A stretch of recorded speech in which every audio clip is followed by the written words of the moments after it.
Olá, tudo bem? Hoje nós vamos falar sobre, dando continuidade, nós estamos pegando agora a unidade 6 e nós vamos falar de padrões de serviços definidos pelo cliente. Então, quais são esses padrões, né? O que são esses? São fatores principalmente necessários para a padronização de serviço adequado. Nós falamos nas últimas aulas sobre qualidade no serviço, falamos sobre o quanto que o serviço é intangível e o quanto que isso dificulta a questão de padronização.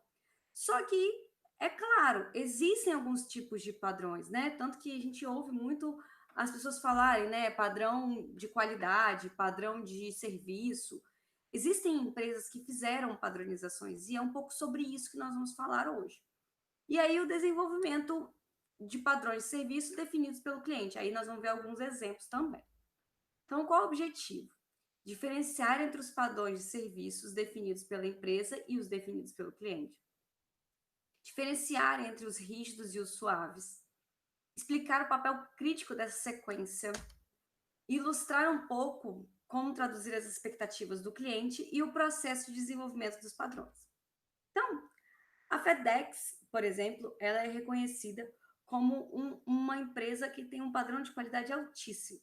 Como que eles fizeram isso? Eles começaram a calcular quais eram os principais indicadores deles e fizeram um indicador de qualidade de serviço da FedEx, que é próprio deles esse indicador. E todas as vezes que um desses erros acontecia, ou um desses acertos, né, existia elogios e tudo, acontecia uma pontuação. E essa pontuação fazia com que as equipes, motivação de equipe, tudo isso, para as pessoas nunca errarem. E eles fizeram isso com base na escuta dos próprios clientes. Eles ouviram que os clientes queriam ou não queriam, o que os clientes se importavam, o que não se importavam, justamente para poder chegar nesse indicador de qualidade, né? Quais são os fatores necessários para esses padrões de serviços? Primeiro, é uma padronização de comportamento e ações de serviço, porque eu não posso robotizar as pessoas, mas eu tenho que padronizar um comportamento. Padronização geralmente implica no processo sequencial, não variável, semelhante a um processo fabril, mas nesse caso não seria isso. A personalização geralmente se refere a algum nível de adaptação ou adaptação desse processo. Essa que é a diferença entre padronização e personalização. Então, outros fatores necessários: metas e objetivos formais de serviço e estabelecer metas específicas para esses comportamentos. Por exemplo, os padrões de atendimento da Puget Sound Energy, a gente vai mostrar na figura a seguir. Ele tinha, diferentemente da FedEx, eles fizeram os próprios padronizações dele. E essa padronização tinha também um valor de contabilização e um valor de referência. Então, satisfação, os padrões, né, de satisfação do cliente, necessidades do cliente e serviços de operações. Dentro de satisfação de clientes, tinha ainda o valor de referência, o quanto tinha que ser atingido. Necessidade do cliente também, 75% ou mais. Serviços de operações também, a mesma coisa. Tudo isso para quê? Para padronizar e para melhorar o desempenho do serviço. Porque o serviço é humano. São humanos que fazem aquilo. Então, isso é uma forma que eles encontraram para evitar o erro. Então, normas de serviço, né? Os padrões são baseados no cliente mais importante e nas expectativas dele. E refletem a visão do cliente sobre essas expectativas.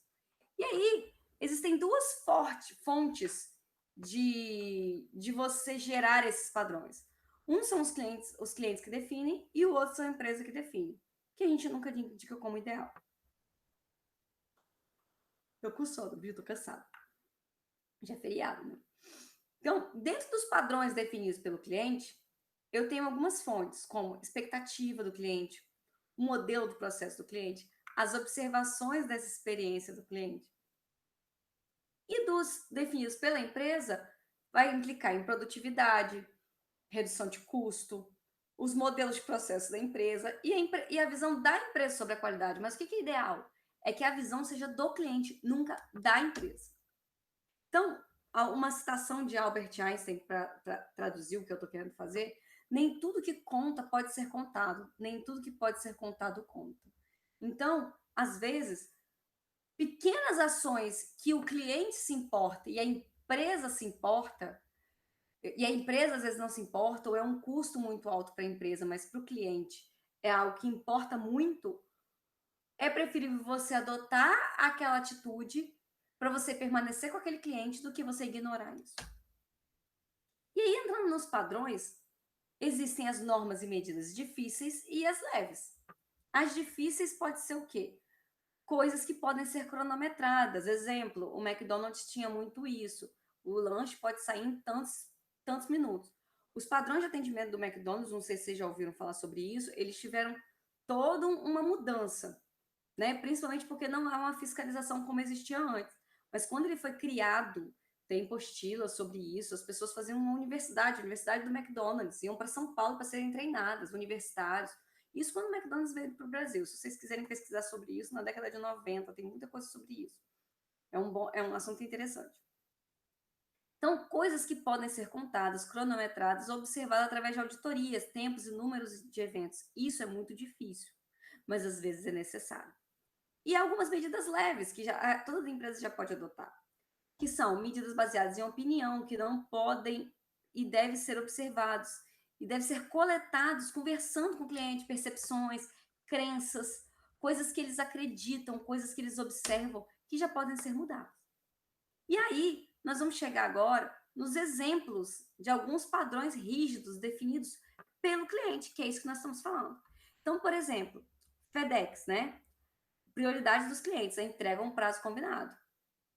E aí, os padrões: número de encomendas corretos, dias em atraso; número de encomendas errados, dias em atraso; número de coletas não realizados.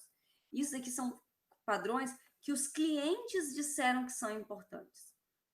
Outra, Cardinal Health, né? Entrega no prazo combinado. Vocês estão percebendo quanto que a entrega é algo que eles prestam atenção? Por quê? Porque quando a gente compra algo e promete uma data, aquilo pra gente, a gente espera por aquilo. E aí a Dell Computer também é a mesma coisa.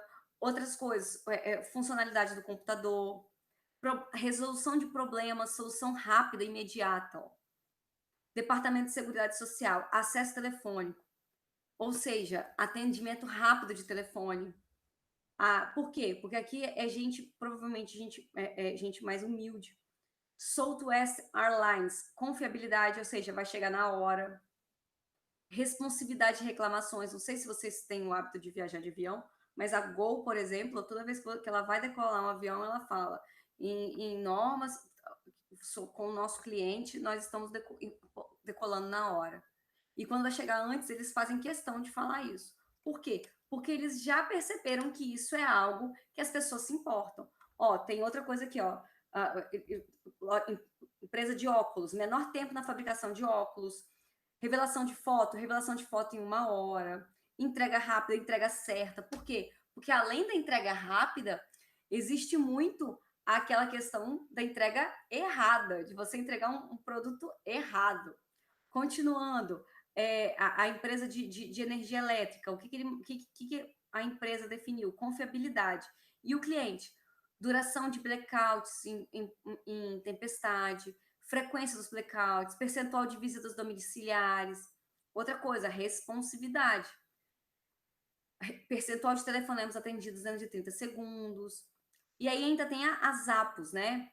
Que as APOS é um case de serviço sensacional, é outra coisa, eu posso botar até em outra aula online nossa, o case das APOS. Mas o atendimento nos bate-papos online são muito rápidos dele. Eles respondem em menos de 4 horas um e-mail com uma dúvida sobre uma encomenda. Zappos é uma empresa de sapato. E 80% de todos os telefonemas são respondidos em 20 segundos. Isso são padrões de atendimento que eles fizeram. E aí outras coisas, entrega pontual, maior visita por pessoa. E tudo isso, gente, que eu trouxe aqui para a aula de hoje foi uma aulinha muito curtinha, porque o conteúdo dele realmente dava para ser resumido. São questões que têm que ser discutidas na hora de você fazer uma padronização.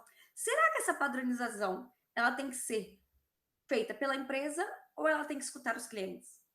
Então, não quer dizer que você não deve você mesmo fazer a sua padronização. O que eu quero dizer, o que o conteúdo está dizendo do autor, é que antes de você padronizar, escute os clientes, porque são eles que sabem o que importa e o que não importa para eles.